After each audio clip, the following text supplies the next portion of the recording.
Now coming back to the Industry 4.0, right? So what is a smart manufacturing thing actually? I'm very much hopeful that many of you, once you get done with your articles, you'll be employed by the big companies like Pepsi, Coke, manufacturing plants, Teslas of the world. Maybe if you go abroad, you'll be employed by Unilevers of the world and everything. So all of you will have to learn what 4.0 is and what AI is, right? So just give me a glimpse of it, right? Maybe a sneak peek you can call easily. Basically, smart manufacturing is all about using the power of digital transformation to bring agility in the organization, to make the decisions faster, smarter, right? There was a time when people used to say that it's all about bigger beating the small. And you have seen, try to launch a competition of any beverage, and 20 years ago, and you would have lost because your size was small. But now you've seen how startups are increasing in pace and how startups are beating bigger companies. Like, honestly speaking, these bunch of startups that we're seeing, they're challenging companies which were formed century ago, right? So why is it happening? Because it's no more about bigger beating the small, it's actually about faster beating the slow now. So who's faster? Who's agile? And who's agile?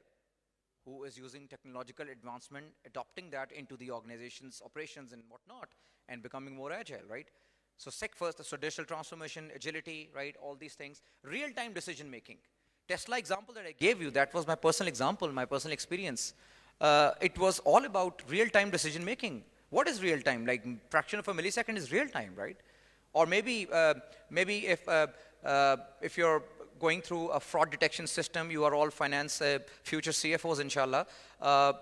If you have billion transactions, you're working for a Fortune 500 company, and you've got in a bank in the US somewhere, and you've got billion transactions to find a fraudulent transaction in, would you go through those manually in the next 5 or 6 years? No, you will not. I still remember people come to audit our company as well, and I've seen the room is booked, the stationery is sorted, 100,000 rupees spent just on the stationery, this bunch of papers, everything being printed, people going through each and every single transaction. Things will change. This will not happen 5 years from now. This will not happen 3 years from now. In some cases, this is not even happening right when I'm speaking on the stage right now. Why?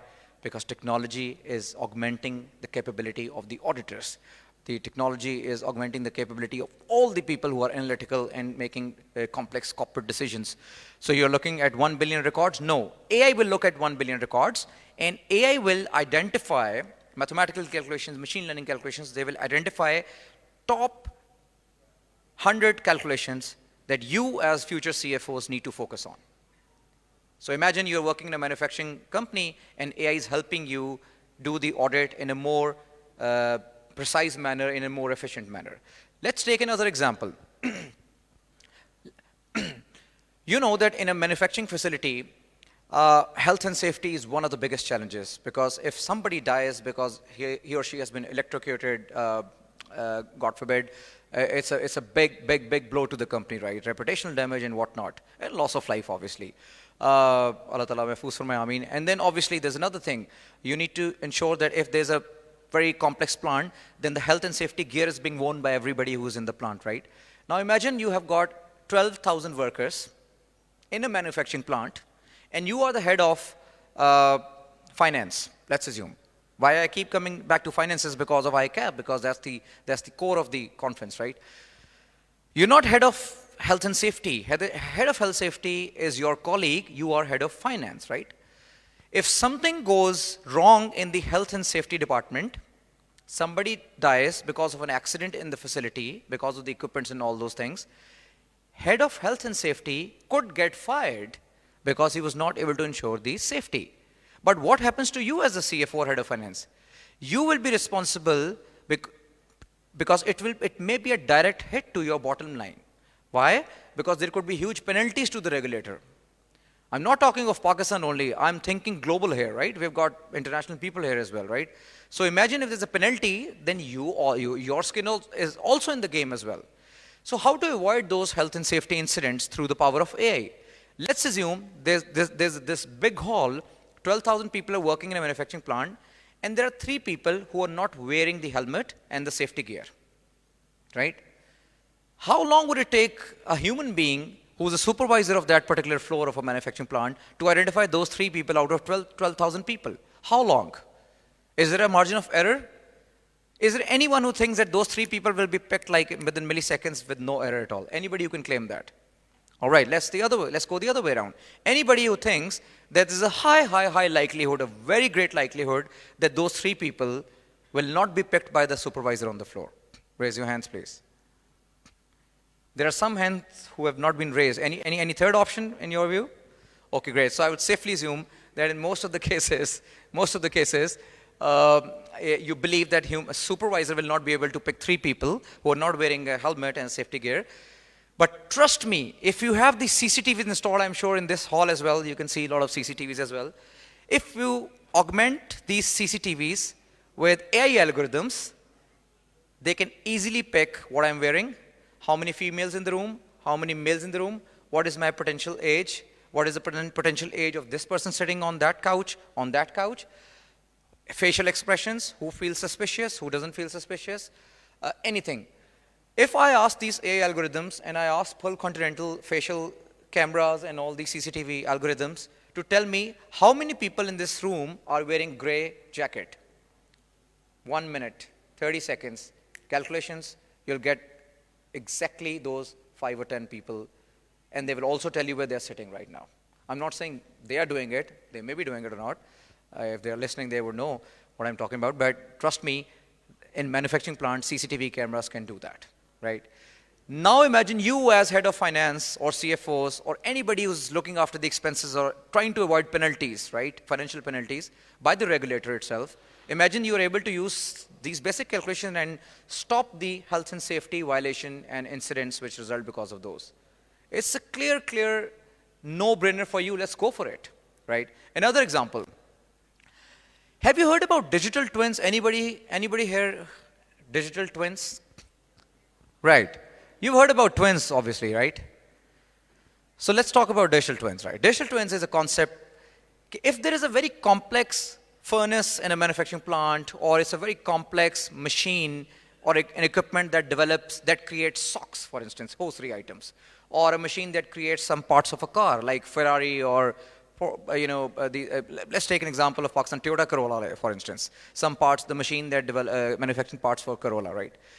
Digital twin concept is very unique, and this also enables Industry 4.0 and is powered by AI. So for instance, there's a complex plant that manufactures a particular set of parts. You want to see if that equipment is going to go out of maintenance or not. Will it disrupt or not? Will it go out of order very soon or not? So what you effectively do is you implant maybe 100 sensors on that machine. So plant does 10 things.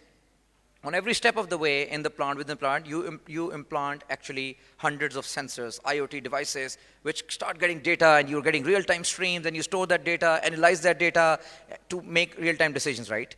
That's not enough. You run AI models, and you create a virtual environment through the power of AI and through the power of this real-time decision-making to actually create a digital twin of that plant. That equipment has now a virtual presence in this world, in your computer screen, powered by AI, machine learning, digital transformation, data, real-time, streaming, edge computing, whatever you want to call it. It may be an amalgamation of all these things, right?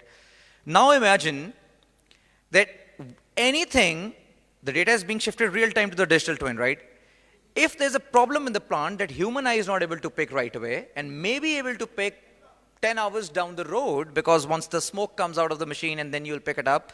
But before the smoke comes out of the machine, before the problem rises, very little changes in the machine, you're able to pick those, and the digital twin will start malfunctioning. So within milliseconds, you'll start getting the alarms that there's something wrong with the machine. So where is this going? This is going towards predictive maintenance. Predictive maintenance is a concept that you all will be working on once you start working in the manufacturing industry or any industry, even in tech industry, car manufacturing or any other machine. So you will start getting to know through the power of digital twins, it's not a hardware, it's virtual environment. It's different from simulation. Simulation is, God forbid, there was a plane crash. Anybody has seen Sully movie here, like Tom Hanks' Sully movie? Great. So you all would know that in the last 5 minutes of the Sully movie, basically there was a simulation of what would happen in that plane that went into the Hudson River, crash landed into the Hudson River, right? But that was a simulation because real-time data of that plane was not coming to that digital twin. It was just that whatever the pilot said, whatever the people said, whatever the recording box said, they tried creating the simulation. Some other pilots were running the simulator. This is different than simulation. This is one step ahead of the simulation. Digital twin means that if the plane is flying during the flight, within milliseconds, there's a digital twin of the plane which is flying as well, but virtually, not physically, right? And anything that starts going wrong with the propellers, with the engine, with the machinery, with the buttons, with electricity, anything, the digital twin, because of the data that is being coming directly from the sensors, starts picking it up within milliseconds. So that's digital twin. Again, perfect example of using AI in 4.0. I'll finish my speech in 5 minutes. But before I do that, I want to share a couple of more examples as well. So I talked about predictive maintenance, right? Another would be, let's come to taxation now. Let's get away from manufacturing for a while, right? Although 4.0 is primarily focused on that, but let's get away, right? Manufacturing, let's take an example that you're working in a tax regulatory authority, right? A central regulatory authority in any country for tax collection and tax increase, right? And management. So you know there's a tax fraud, right? There's a lot of tax fraud. There are multiple types of tax frauds, right? Now how AI can play a role in that, right? AI can help you create that audit sample, the people who have a high propensity to go into a tax fraud or whatever you want to call it, or tax evasion you can call it in the other sense. But instead of looking at 220 million citizens or 100 million who are paying tax, for instance, just hypothetically, I'm not 100 million people paying tax here, but still, instead of looking at 100 million people paying taxes and their returns and whatnot, you can ask AI to crunch the numbers across the board, do some wrangling, and come up with a list of 20,000 people that you need to focus on, right? Another example of the tax example would be for you guys is that let's assume that I'm not paying my taxes. My total tax to the authority is 5,000 rupees in a year. That's what I've said, that's my tax, right? Now, what role can AI play and how AI would work to come up with that sample is that AI will take into account my data. AI will see that, okay, Adnan is working in a corporate. He's in a position which is senior, probably. He has flown internationally 3 times in the last 1 year. He has traveled through PIA 25 times in a year between Karachi, Islamabad, and Lahore. So once you start getting this data, AI model will see based on what the ticket cost of the PIA is, or what the ticket cost of Emirates Airline is to take it down to Dubai, and what a normal salary is, what a estimated range of salary Adnan would be getting right now. You start crunching all these data sets, and within milliseconds, AI algorithm will say, okay, if such a person is giving you 5,000 rupees tax, then there's an issue. So let's highlight this person, mark it as someone who needs to be audited, right? So instead of auditing 200 million people, 100 million people with 10 transactions each, which changes the scale altogether, I now need to focus on 20,000 people, which AI has shortlisted for me.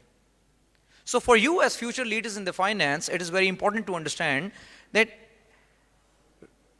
it is not about AI replacing human beings.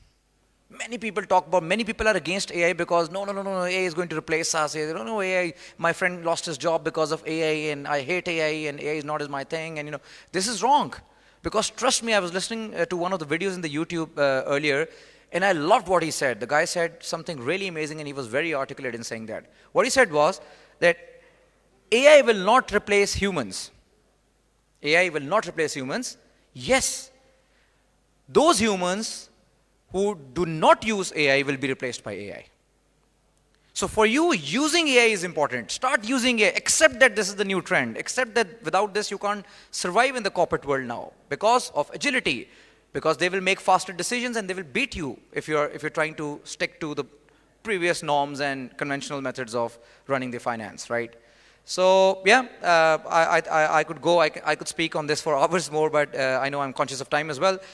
Thank you very much. If you have any questions, I'll be sitting in the panel with Mohsin as well, so we can take the questions right after those panel discussions as well. I hope I was able to convey something across that was relevant to the conference topic. Thank you very much. Looking forward to the exciting sessions.